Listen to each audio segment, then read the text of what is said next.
among the district youth exchange committee about my ability to fully engage and participate in the mainland tour. Not malicious, but they were really just concerned that I would go and not have a good experience. Would I feel like I wasn't being able to participate? Was I feel like I was getting shortchanged because I couldn't do activities? Would I be a burden on the other students?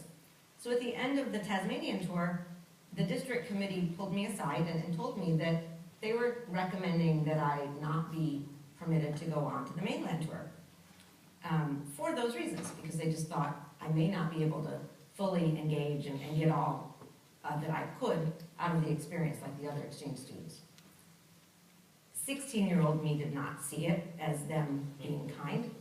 16-year-old me, of course, bristled and went, "That's not fair." I didn't say anything. I kind of went in the toilet and had a little pity party for myself before I went back to join the other exchange students. But I was discovered by two exchange students, Andrea and Cecilia, who wondered what was wrong, and I told them, and they said, "Well, they didn't tell you no.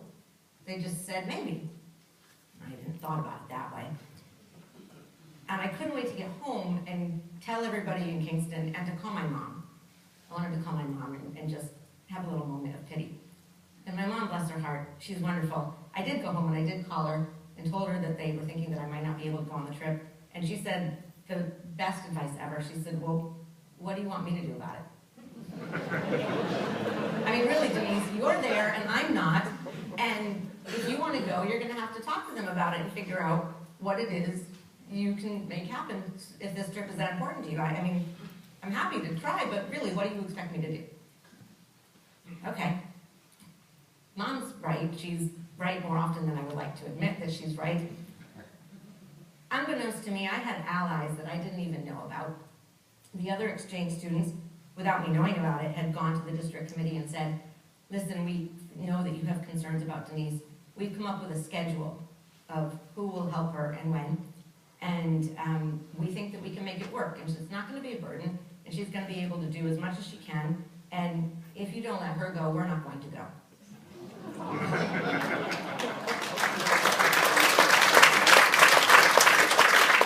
Now, I didn't find this out until later, much later. And when I did, I was blown away that A, they would risk, this is a big thing, the tour is the tour. You all know how great that is. But they were willing to stand up for me and be an ally and say, "Listen, Denise can go, Denise can participate." And I did go. I went with James and Kathy Wilcox and all of the other exchange students, and yes, we went to a winery on our mainland tour. We had a great time, and I participated in everything except for climbing the rock and climbing into the canyon, and I think there was one other track that I didn't do. But everybody took my camera and took great photos, and I wrote great notes in my journal while they were gone, and I sent a postcard every day to the man who was head of the district exchange committee, who thought I couldn't make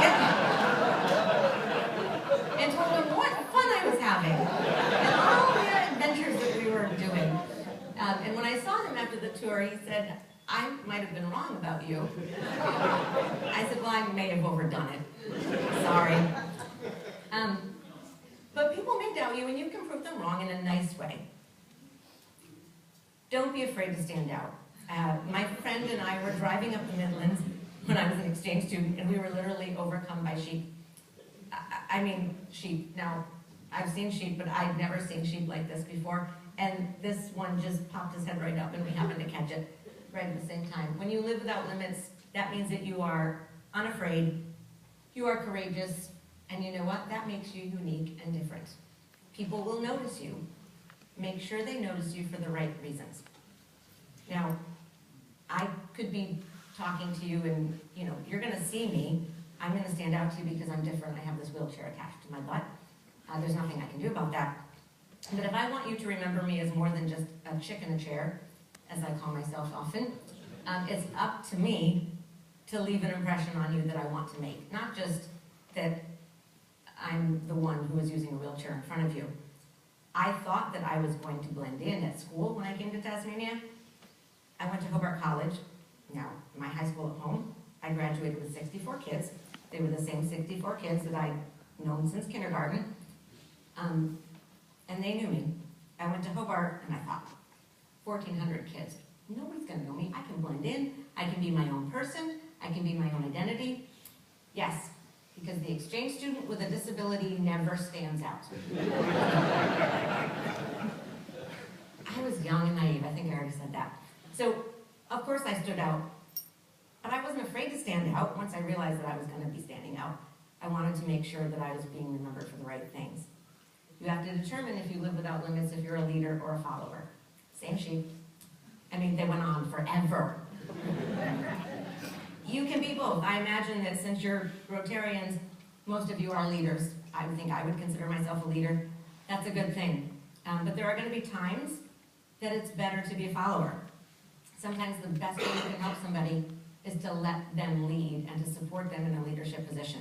I heard a speech last month that said, you can never attain leadership or gain it by your own actions. Leadership is a gift that is given to you by others. Your responsibility as a leader is to do your best to fulfill your role and serve those who put you in that position. John said last night that we all have our own shoes to fill. Nobody can fill your shoes. As a leader, it's your responsibility to know who you're leading and how you can best lead them. But if you're going to step back and support somebody else being a leader, that's okay too. It doesn't make you less of a person. It doesn't mean you're not living without limits by supporting somebody else who's going to be a leader. And you're going to go through both times in your life. I learned that as an exchange student. My exchange was more than just a year. The picture on my right, your left, was the night before I went home with my host family, Malcolm and Ray Wells, and their two sons. They came to New York to visit me in 2010, and I'm staying with them again now. So your engagement with Rotary is more than just a year if you let it be, more than just a year. This pin that I forgot at home, but somebody, thank you, Doug, gave me, this Rotary pin means that I have friends all over the globe, and so do you. You are connected to a network that will open doors if you let it. I know that no matter where I go, I'm one of many who believe in the ideals of Rotary, and that connection can keep me going for much longer. It has kept me going for much longer. The world is growing smaller and smaller every day. My exchange taught me to imagine possibilities, to seek my tribe, to thank those who helped me, forgive those who say you can't, even when you prove them wrong, to pay it forward, and to never stop learning and be encouraging of others who are trying to do these things. That's right there, that slide, I think, is how you live without limits. If you ask me, I don't know. I don't know that I'm living without limits. I'm doing my best to embrace every day and to find ways to do more for others and myself and to live authentically. I think that's living without limits. And I think that's enough. I think that I've done many, many things that people told me I would never be able to do. If you'd asked me a year ago, what are you going to be next year in March? Tasmania was not on my radar. Not at all. When the invitation came to come back to Tasmania, I couldn't say no. I mean, this was my dream, to come back again and see everyone, to thank the people who made such a difference in my life. So I said yes, without even thinking about it. And then I thought, well, how am I going to do this? But, I told everybody that I was going to Australia, and people caught on to my enthusiasm and they were willing to help. And here I am, imagining possibilities. I'm going to go back home, I'm going to write about this experience, I'm going to share it with other people, and it's going to continue to spiral and continue to grow.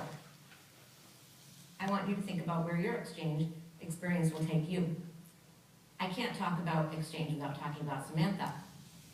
I mentioned that my exchange was unique, and that Bainbridge Rotary said that they would take a student with a disability whenever Kingston found one. So Samantha Brundle was the exchange student that applied to Kingston and she had a congenital heart and lung disability.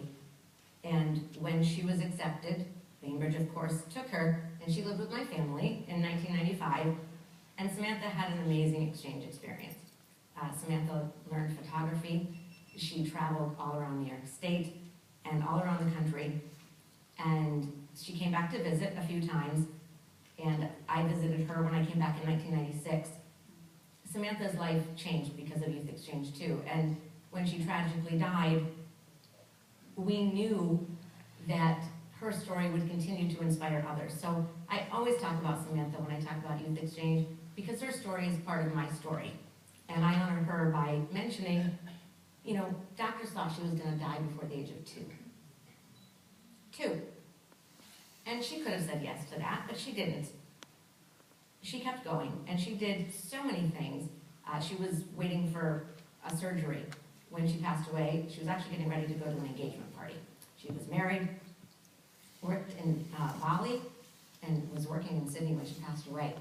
So, you know, Samantha was all about living without limits and doing whatever she could. So, Rotary Youth Exchange taught both of us that there are possibilities that are beyond your imagination, and it's up to all of us to try and work for them. My slide was formatted properly, and some of the technology, it scrunched up, but I'm writing about this experience. I've been writing about it on my blog, and if you're interested in finding out what's happening next week, you can connect with me on Twitter or on my blog, and I will be sharing stories about this conference. I will tell everybody about the wonderful audience I found in District 9830. Before I leave you, I want to say something that was advice that was given to me. And I know that the exchange students are hiding in the back, so I'm going to kind of turn so that they hear it too. Because it was the best advice that I ever received. And are you listening back there? Okay, I'm talking to you.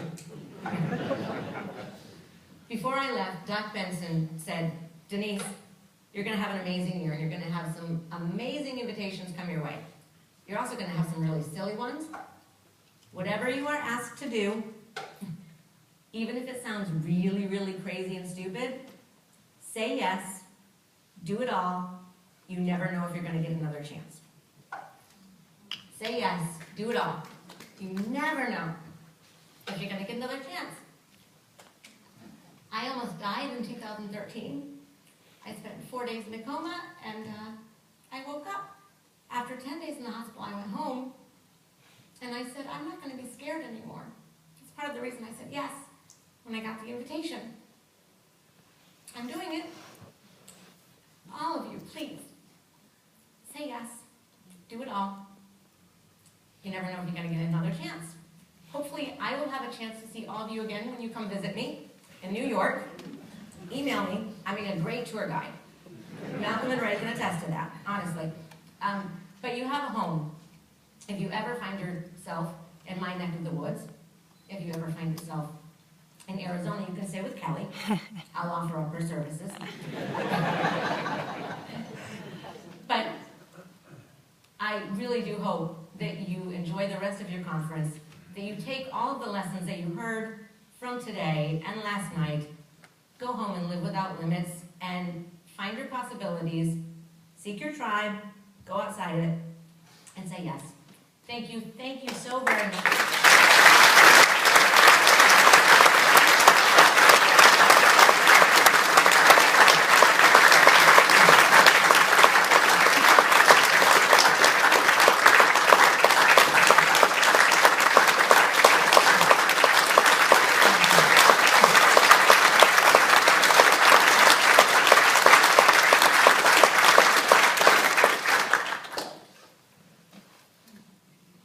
Tears in my eyes too. Oh.